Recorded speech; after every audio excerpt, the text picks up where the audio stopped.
Your breakout film, I think, correct me if I'm wrong, was Thelma and Louise, right? That made you a massive star presence on the horizon. And I don't know whether it's just me or whether you heard from other people that some, certainly women who watched the film, maybe couldn't separate you from the character and found what you did to Thelma just, oh my goodness. Did you ever hear that? Because I robbed her? Yes.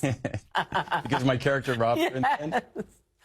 Yeah, yeah. Well, that's back to the 70s characters, isn't it? You know, we're all a bit flawed. What did you like about that film? And this is leading me to somewhere. Well, first it was, you know, I mean, they let me in the game. That was the first big game. And it's Ridley Scott, who had made Blade Runner and Alien, a couple of my favorites still. And then it's Gina and it was just you know, it was just one of those things. I was in. Now what am I going to do with it? I was just interviewing Jodie Cantor and Megan Twohey, who've written She Said, and it's the inside story of Harvey Weinstein and how they reported and broke the news that launched the Me Too movement.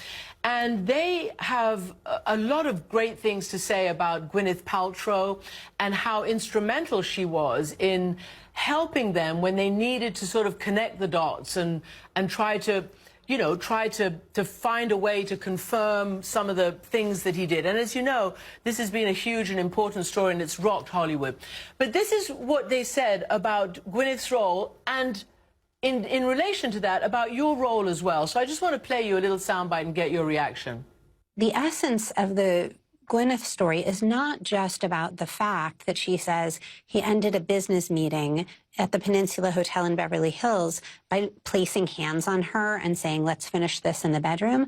The point is, she had been cast in the movie Emma, which was a star-making role. It was a great part, but it hadn't been filmed yet. And after Brad Pitt, her boyfriend at the time, confronted Weinstein, Weinstein called Gwyneth, according to her, and said, you're going to ruin everything. You're going to screw up your whole career. And she thought she was going to be fired.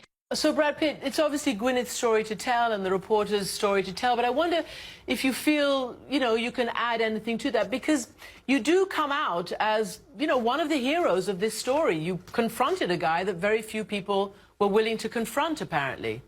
Oh, well, I think that's a bit much. I have a couple things to say. I mean, at that moment, you know, I was just I was a boy from the Ozarks on the playground, and that's, I mean, that's how we confronted with things, and wanted to make sure nothing happened further, because she was going to do 2 films. You know, I think the interesting thing is that we, Hollywood specifically, but the workplace, men and women's dynamics is being recalibrated in a very good way. And it's long overdue. And I do think that's an important story to tell. Mm-hmm. Well, I'm glad. And it took a boy from the Ozarks to do that anyway, on that particularly difficult playground. And again, it's all part of the issue of masculinity, and that's what your new film, Ad Astra, is about. So, Brad Pitt, thank you so much indeed for joining us. Thank you so much. I really appreciate it. I'm a big fan.